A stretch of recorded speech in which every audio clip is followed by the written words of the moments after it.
cost savings. I mean, there it is right there. Yeah. I mean, I'll explain how it works, but you got someone you know, someone you're familiar with, and she understands it and gets it, because folks like her that are using cost seg, doing multiple properties a year, they're reducing their tax liability down to nothing. Yeah.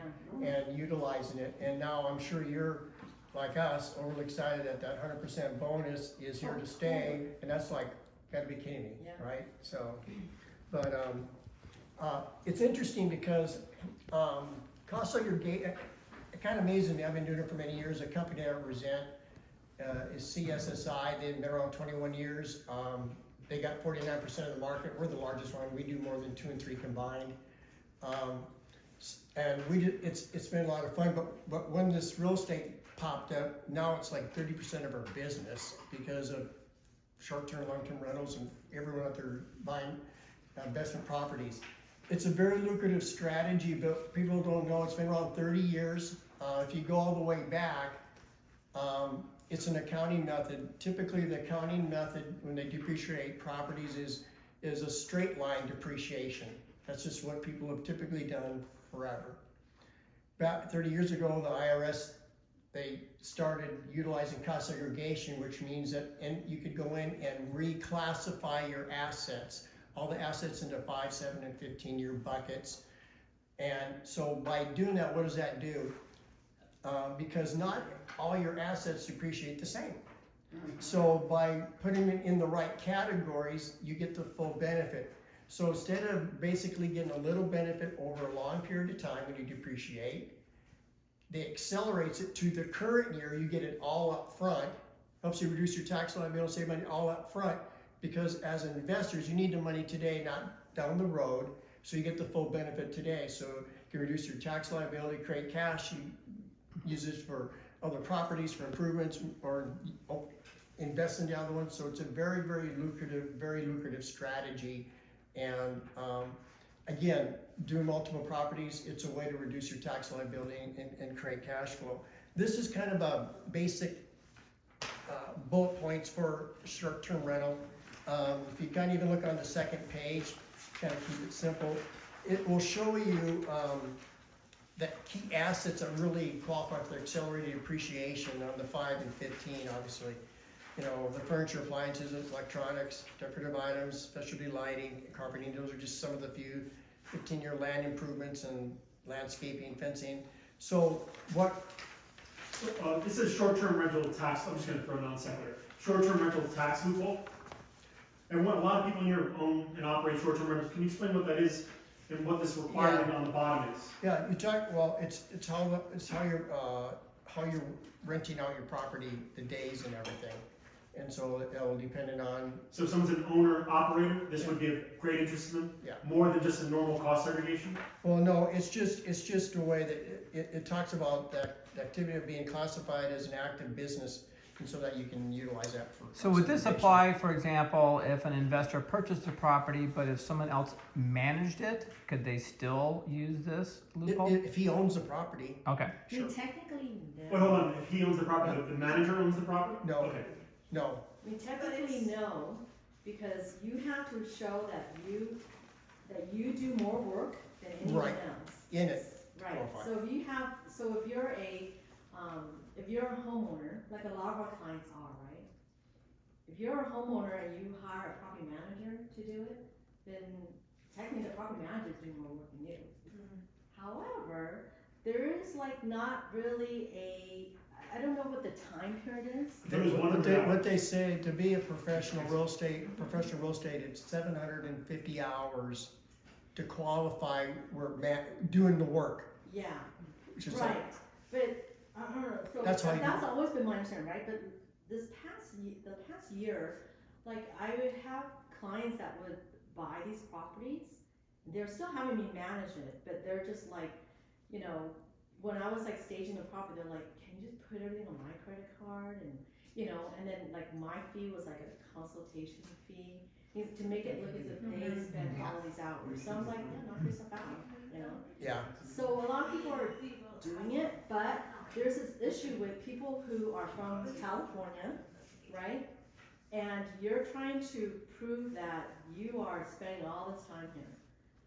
You know, so that's like you're sort of walking on fine lines. It's kind of been like that for, I know, you know, it's been a tightrope for a long time. yeah, It's been pretty loose, you Yeah. know. The IRS really wants to try to have it documented, but I haven't really run anybody that's really, I think it's because if you're, you know, they say that if you have your property in an LLC, LLCs, the chance of you getting audited is very slim. yes, So honestly, it's just because you haven't gotten audited, but God forbid if you do, the IRS will scrutinize, because if they have to look at your logbook to see, and all they do is just track your credit card, you know, where you purchased, you know, when, and all that stuff, and your phone records, whatever. You Yeah. know.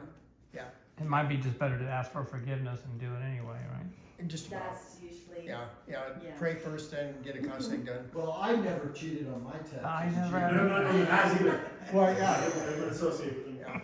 yeah, there's nothing about, There's- yeah, yeah.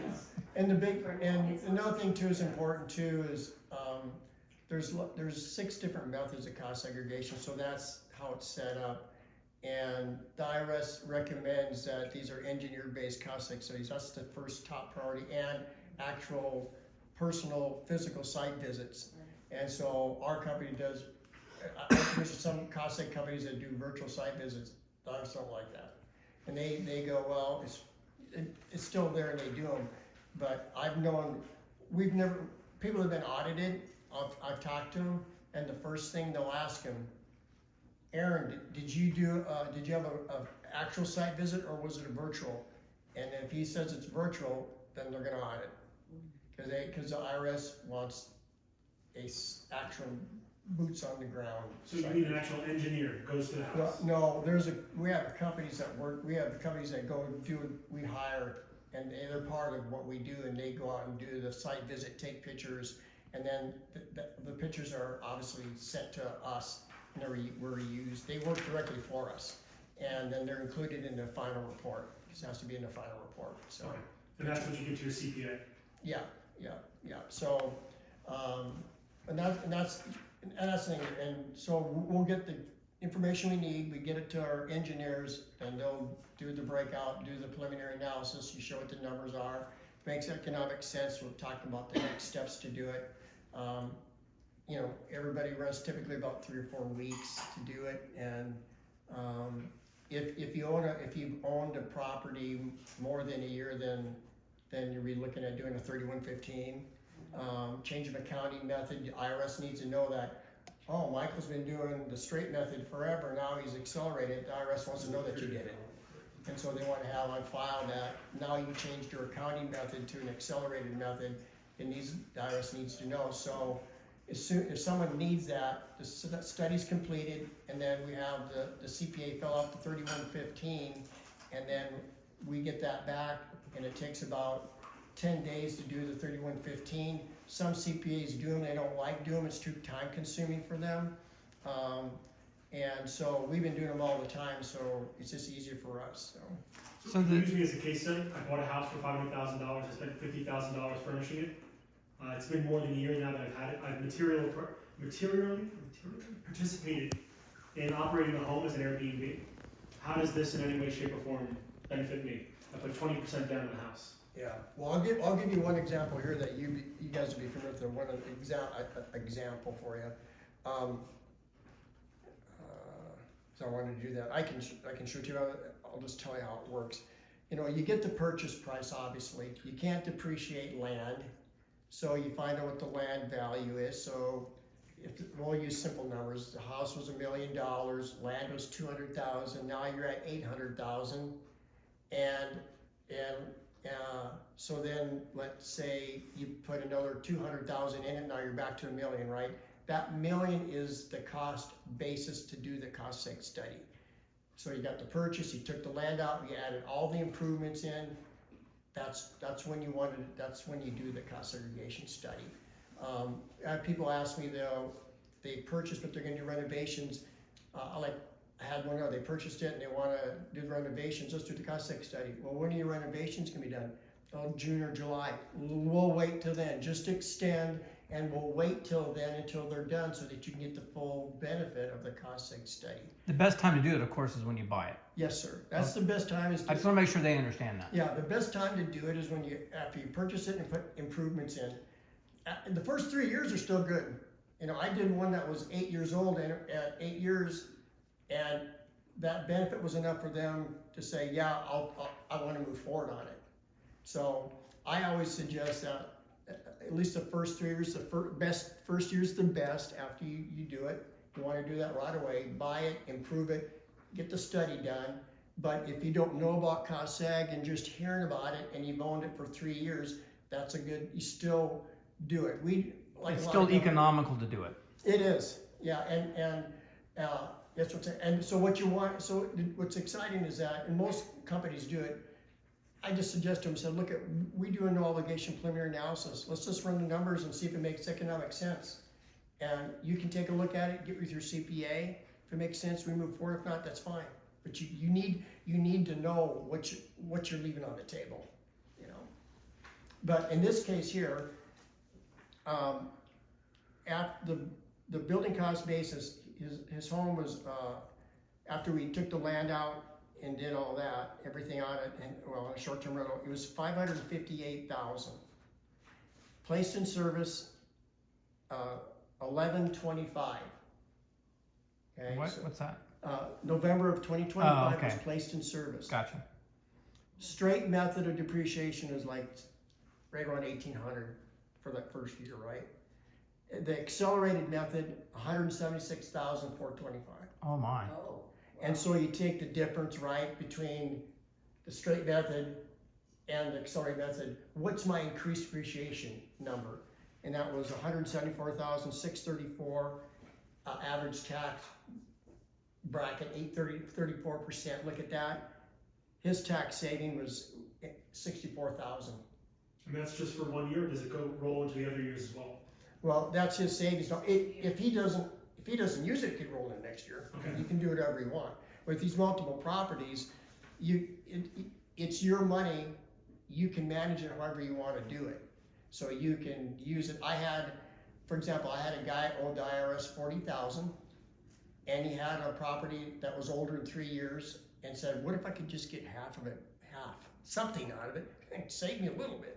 So we did a study on it, and we actually saved him $21,000. Took the 40 grand minus the 21, then he only owed the IRS like 19 grand, and he was out the door. So it's huge. important. Now, are there some ramifications of selling the property Yeah. within a certain period? Are you going to cover that, or? No, yeah. Okay. I was just going to bring up recapture. Right.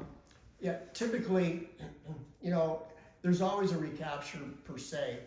Can you define what recapture Yeah, is? it means if you did a cost segregation study and received the benefit, because you're getting it all up front, if you decide to sell the house or sell the property the next year, you're gonna pay some of that back, and there'll be a percentage you get back. Typically, 3 or 4 years is good. I kind of mentioned that if you hang on to it 5 years, you're gonna be out of that recapture for, if there is some, it's not gonna be enough to even fret about it.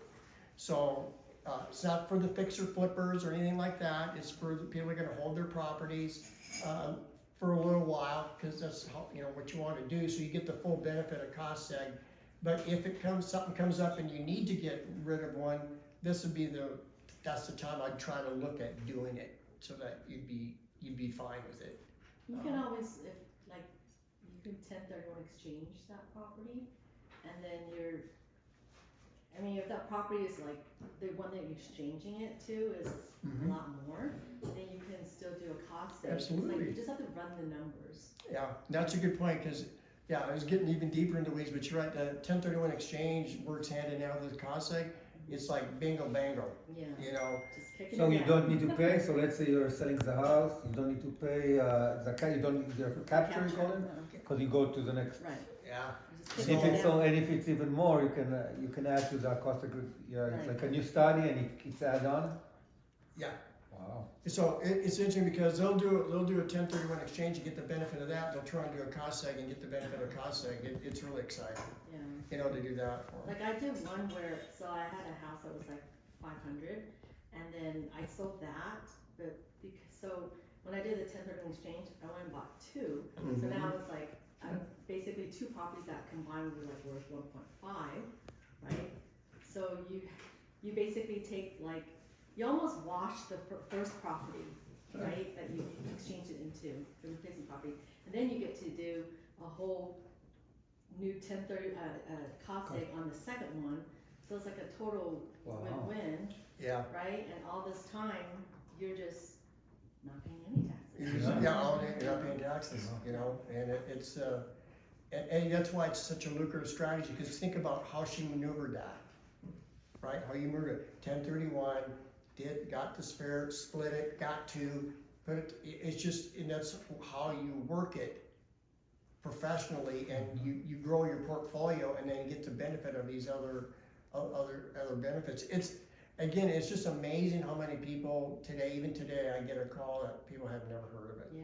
And it's 30 years old, you know, but it is in the tax code, and way the IRS looks at it, it's an alternative accounting method. That's how it's set up. You can straight line or you can accelerate. That's the accounting method. You choose what's best for you. So it's an exciting time right now. You had your testimony here. She does it right here. You know where she is on every property. You know, sure, right? And so it's important to look at that. So always kind of make sure you reach out if you know somebody great. If you need some help, I'd love to help. Whatever you want to do, just do it, and just look at what it can do for you. So does is the consultation free? I mean, okay. So when you do the consultation and you do the analysis, they'll get an idea of what it's going to cost to do the cost segregation, and that you will also be able to provide them an estimate on their tax savings. Correct? Okay. Yeah, the preliminary analysis will run these numbers, or give you the numbers. It will show what the fee is and the after tax. Don't go too long. So let's say you have it 10 years. Yes. You're depreciating it for the More than last 7 10 years. Right. I'm not sure I So can do when that. you do the calculation, you have to deduct all of those depreciation schedules, right? From that. Yeah, you're right. And see, if you had it 10 years and you want to run a cost segregation study, see, you've been depreciating for 10 years. So we'll get a depreciation schedule from your CPA and go back and see and do a catch-up clause to get everybody caught up in case there's some things that have been missed. Has there been missed? A lot of stuff's missed. You know, not that your CPA is not good at what she does or he does. It just catches everything up in case there is something that is missed and pulls it to the current year as if you're doing it for the first time. But the time is an example because you've already went through that 5-year property, which is really where you get the most benefit. You're past the 5 and the 7, so 10 years you've really depreciated most of it already. Would there be savings for you? Yeah, but nothing like what Jim said, doing it right away, and at least the first 3 years for sure. Right away is the best. So if you do it right away and you hold that property for 10 or 15 or 20 years, what happens at the end?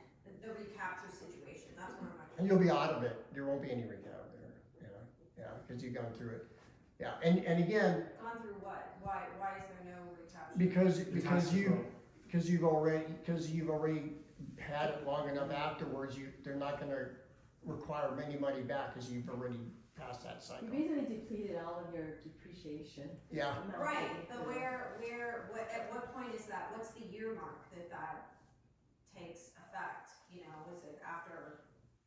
Yeah, that's why I suggest that the minimal recapture is going to be right around around 5 years. Okay. You have a little bit there, but everyone that's looked at it and might have it after the 5th year, it's so minimal they don't even care because they received such a benefit before. It's not even worth even crying about. Gotcha. So that's the best time to kind of look I was at it. excited at first, but now I'm not. You're about to sell. You go ahead.